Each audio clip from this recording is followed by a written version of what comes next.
সবসময় বলাই হয়ে থাকে আপনি আপনার শরীরের ইন্টারনাল অঙ্গ প্রত্যঙ্গ যেগুলো আছে সেগুলো যদি ভালো রাখতে চান তাহলে অবশ্যই আপনাকে একটি হেলদি ডায়েটারি গাইডলাইন মেনে চলতে হবে। এক একটি অঙ্গকে ভালো রাখার জন্য বেশ কিছু খাবারের বা ডায়েটারি মডিফিকেশন আমরা বলে থাকি। তো সেই ক্ষেত্রে কোলন ভালো রাখার জন্য সবার প্রথমে যদি বলতে হয় প্রচুর পরিমাণে পানি এবং পানি সমৃদ্ধ ফলমূল শাকসবজি গ্রহণ করতে হবে। কেননা কোলন ভালো রাখার জন্য পানি বা জলীয় খাবারের কিন্তু কোনো বিকল্প নেই। সেই জন্য প্রতিদিন 8 থেকে 10 গ্লাস পানি পান করতে হবে।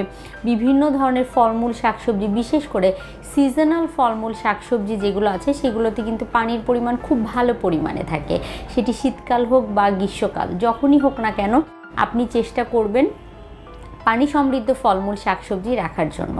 প্রতিদিন যদি একটি করে কচি ডাবের পানি পান করতে পারেন সেটিও কিন্তু আপনার শরীরে পানির চাহিদা পূরণ করার ক্ষেত্রে গুরুত্বপূর্ণ ভূমিকা পালন করবে। এর পরবর্তীতে বলবো যে সবসময় আসলে প্রচুর পরিমাণে পানি জাতীয় খাবার গ্রহণ করার পাশাপাশি আপনার খাদ্য তালিকায় ফলমূল শাকসবজি থেকে যেমন আপনি পানি পেয়ে যাচ্ছেন, পাশাপাশি আপনার কোলন ভালো রাখার জন্য অন্যান্য পুষ্টি উপাদানের চাহিদা পূরণ করতেও কিন্তু এটি সাহায্য করে থাকে।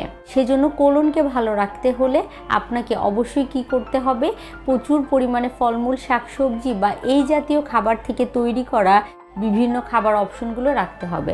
সকালে ব্রেকফাস্টে অবশ্যই একটি সবজির আইটেম রাখার চেষ্টা করবেন। মধ্য সকালে যখন খাবার গ্রহণ করবেন তখন একটি মিষ্টি ফল রাখলেন, আবার দুপুরে খাবারে শাকের একটি আইটেম রাখলেন, সবজির একটি আইটেম রাখলেন, বিকেলবেলায় যে কোনো একটি ফল বা টক ফল আপনি গ্রহণ করে ফেলতে পারেন। রাতের খাবার হিসেবেও রাতের খাবারের সাথে আপনি রাখার চেষ্টা করবেন যে কোনো সবজির একটি আইটেম। তাহলে দেখা যাবে যে আপনার কোলন হেলদি রাখতে সেটি সাহায্য করবে। কোন খাবারগুলো এড়িয়ে চলতে হবে, অতিরিক্ত প্রসেসড ফুড বা প্রক্রিয়াজাতকৃত খাবার যেগুলো আছে, যেমন আমরা সবসময় বলে থাকি যে রিফাইন আটা যেগুলো আছে সেগুলো এড়িয়ে চলতে হবে। আবার অতিরিক্ত সাদা আটা থেকে তৈরি করা খাবার বা খাবার সামগ্রী যেগুলো আছে সেগুলো এড়িয়ে চলতে হবে। পাউরুটি, পাস্তা, সাদা আটা থেকে তৈরি করা খাবার সেগুলো এড়িয়ে চলার চেষ্টা করতে হবে। না হলে এটি কিন্তু আপনার কোলনকে হুমকির মুখে ফেলে দিবে। অতিরিক্ত চা কফি পান করার অভ্যাস অনেকের ক্ষেত্রেই থাকে। তো তাদের ক্ষেত্রে আমি বলবো যদি আপনি আপনার কোলনকে ভালো রাখতে চান তাহলে কিছুটা হলেও লিমিটেড করে দিতে হবে অতিরিক্ত চা কফি পান করাকে। তার পরবর্তীতে লাল মাংস আমাদের দেহের বিভিন্ন ধরনের পুষ্টি উপাদানের ঘাটতি পূরণ করতে সাহায্য করে, কিন্তু এই লাল মাংস অতিরিক্ত গ্রহণ করলে বিভিন্ন গবেষণায় উঠে এসেছে যে সেটি কিন্তু আপনার কোলনকে হুমকির সম্মুখীন করে দেয় বা কোলনের বিভিন্ন রোগের আশঙ্কাকে বাড়িয়ে দেয়। সেজন্য অবশ্যই আপনি যদি আপনার কোলনকে ভালো রাখতে চান আপনাকে এই লাল মাংসের অতিরিক্ত গ্রহণ এড়িয়ে চলতে হবে। চেষ্টা করবেন মাসে 1 থেকে 2 বার এই লাল মাংস গ্রহণ করার জন্য।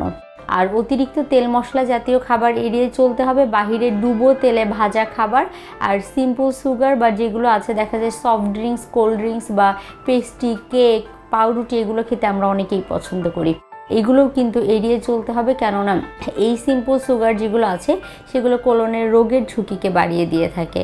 সেজন্য আপনাকে অবশ্যই আমি যেটি মেনশন করে দিলাম যেই খাবারগুলোর কথা, সেই খাবারগুলোকে অবশ্যই গাইডলাইন হিসাবে মেনে নিয়ে সেই অনুযায়ী চলতে হবে। তাহলে কিন্তু খুব সহজেই আপনি আপনার কোলনকে ভালো রাখতে পারবেন।